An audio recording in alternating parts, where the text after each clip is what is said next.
The People That Time Forgot, by Edgar Rice Burroughs, and narrated by Michael Ward. Chapter 1.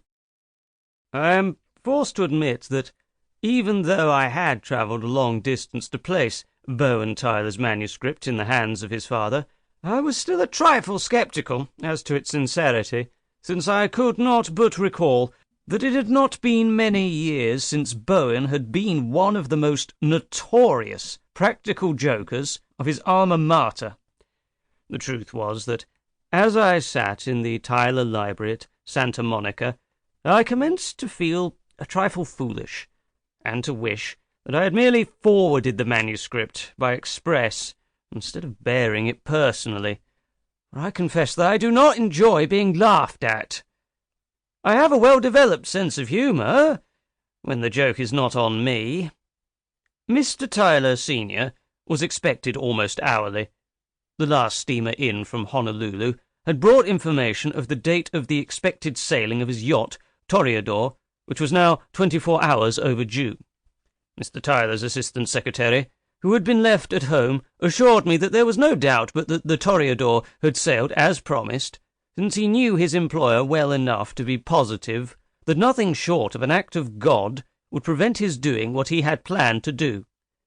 I was also aware of the fact that the sending apparatus of the Toreador's wireless equipment was sealed, and that it would only be used in event of dire necessity.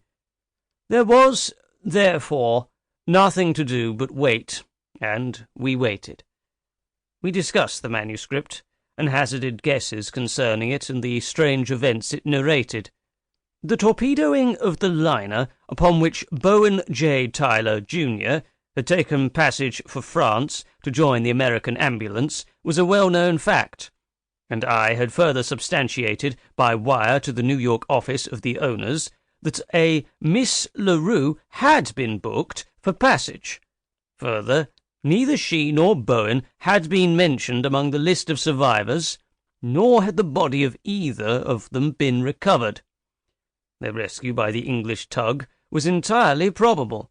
The capture of the enemy U-33 by the tug's crew was not beyond the range of possibility, and their adventures during the perilous cruise which the treachery and deceit of Benson extended until they found themselves in the waters of the far South Pacific, with depleted stores and poisoned water casks, while bordering upon the fantastic, appeared logical enough as narrated, event by event, in the manuscript.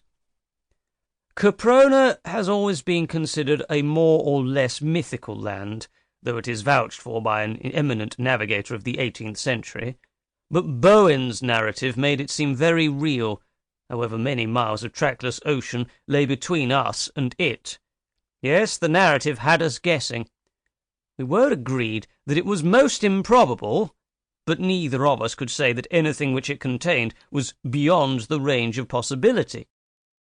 The weird flora and fauna of Caspak were as possible under the thick, warm atmospheric conditions of the superheated crater as they were in the Mesozoic era under almost exactly similar conditions, which were then probably worldwide.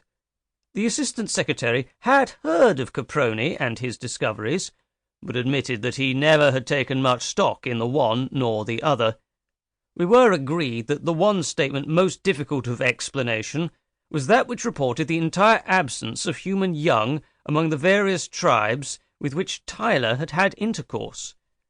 This was the one irreconcilable statement of the manuscript. A world of adults? It was impossible. We speculated upon the probable fate of Bradley and his party of English sailors. Tyler had found the graves of 2 of them. How many more might have perished? And Miss LaRue? Could a young girl long have survived the horrors of Caspak, after having been separated from all of her own kind? The Assistant Secretary wondered if Nobbs was still with her. And then we both smiled at this tacit acceptance of the truth of the whole uncanny tale. "I suppose I'm a fool," remarked the Assistant Secretary, "but by George, I can't help believing it. And I can see that girl now, with the big Airedale at her side, protecting her from the terrors of 1,000,000 years ago. I can visualize the entire scene. The ape-like Grimaldi men Sample complete. Ready to continue?